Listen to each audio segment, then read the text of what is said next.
ನಮಸ್ಕಾರ. ಗೀತಾ ಕಿಚನ್ಗೆ ಸುಸ್ವಾಗತ. ಕಜ್ಜಾಯಿ ಅಂದರೆ ಯಾರಿಗೆ ಇಷ್ಟ ಆಗಲ್ಲ ಹೇಳಿ?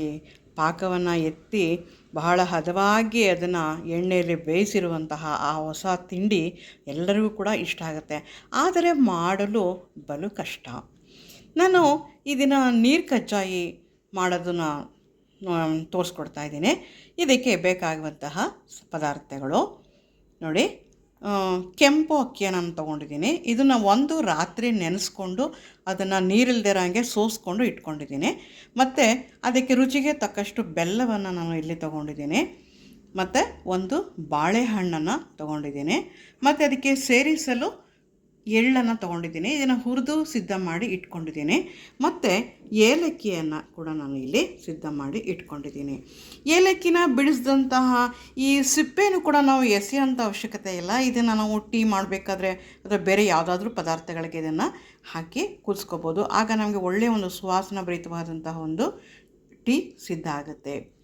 ಈಗ ಈ ಪದಾರ್ಥಗಳನ್ನು ನಾವು ಒಂದೊಂದಾಗಿ ನಾವು ಮಿಕ್ಸಿ ಜಾರ್ಗೆ ಹಾಕ್ಕೊಳ್ಬೇಕಾಗುತ್ತೆ.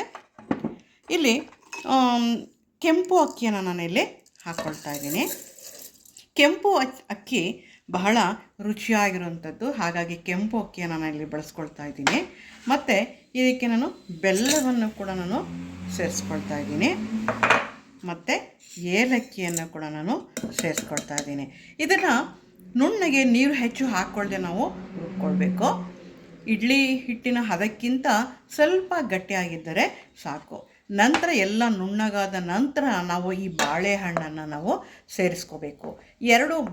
ಚಿಕ್ಕ ಚಿಕ್ಕ ಎರಡು ಬಾಳೆಹಣ್ಣು ನಾನು ಕಟ್ ಮಾಡಿ ಇಲ್ಲಿ ಇಟ್ಕೊಂಡಿದ್ದೀನಿ. ನಂತರ ಇದನ್ನು ಎಲ್ಲ ಸಿದ್ಧವಾದ ಮೇಲೆ ನಾವು ಈ ಎಳ್ಳನ್ನು ಕೂಡ ನಾವು ಹಾಕಬೇಕು. ಈಗ ನಾನು ಇದನ್ನು ರುಬ್ಕೊಂಡಿದ್ದೀನಿ, ಹದವಾಗಿ ರುಬ್ಕೊಂಡಿದ್ದೀನಿ. ಈಗ ನಾನು ಇದಕ್ಕೆ ಎಳ್ಳನ್ನು ಸೇರಿಸ್ತಾ ಇದ್ದೀನಿ. ಇಷ್ಟು ಸಾಕು. ಈಗ ನಾನು ಬಾಳೆಹಣ್ಣು ಎಲ್ಲ ರುಬ್ಕೊಂಡು ಈಗ ಎಳ್ಳನ್ನು ಸೇರಿಸ್ತಾ ಇದ್ದೀನಿ. ಇದು ಬಹು ಸುಲಭ ಮತ್ತು ಬಹಳ ಬೇಗ ಆಗುವಂತಹ ತಿಂಡಿ. ಬಹಳ ರುಚಿಯಾಗೂ ಕೂಡ ಇದು ಇರುತ್ತೆ. ಇದನ್ನು ಸ್ಪೂನಲ್ಲಿ ತೊಗೊಂಡು ನಾವು ಎಣ್ಣೆ ಸ್ವಲ್ಪ ಕಾದ ನಂತರ ಈ ಥರ ನಾವು ಇದನ್ನು ಬಿಟ್ಟಾಗ ಬಹಳ ರುಚಿಯಾಗಿ ಕಜ್ಜಾಯಿ ಥರನೇ ಇದು ಆಗುತ್ತೆ. ಇದು ಅದರಷ್ಟು ಚೆನ್ನಾಗಿ ಕಾಣಿಸದೆ ಹೋದರೂ ಕೂಡ ರುಚಿಯಲ್ಲೇನೂ ಕಡಿಮೆ ಇಲ್ಲ. ತುಂಬ ಚೆನ್ನಾಗಿ ಮಾಡ್ಬೋದು. ಬಹಳ ಕಡಿಮೆ ಸಮಯದಲ್ಲಿ ಇದನ್ನು ಮಾಡ್ಕೊಂಡು ಹೋಗ್ಬೋದು. ಈಗ ಇದನ್ನು ಎಣ್ಣೆಯಲ್ಲಿ ಡೀಪ್ ಫ್ರೈ ಮಾಡೋದನ್ನು ಕೂಡ ನಾನಿಲ್ಲಿ ನಿಮಗೆ ತೋರಿಸ್ಕೊಡ್ತೀನಿ. ಎಣ್ಣೆ ಇಟ್ಟಿದ್ದೀನಿ, ಇಲ್ಲಿ ಕಾದಿದೆ. ತುಂಬ ಹೊಗೆ ಬರೋ ಥರ ಇದನ್ನು ಮಾಡ್ಕೊಬಾರ್ದು. ಈ ಥರ ದೊಡ್ಡ ಸ್ಪೂನಲ್ಲಿ ತೊಗೊಂಡು ಈ ಥರ ನಿಧಾನಕ್ಕೆ ಬಿಡಬೇಕು.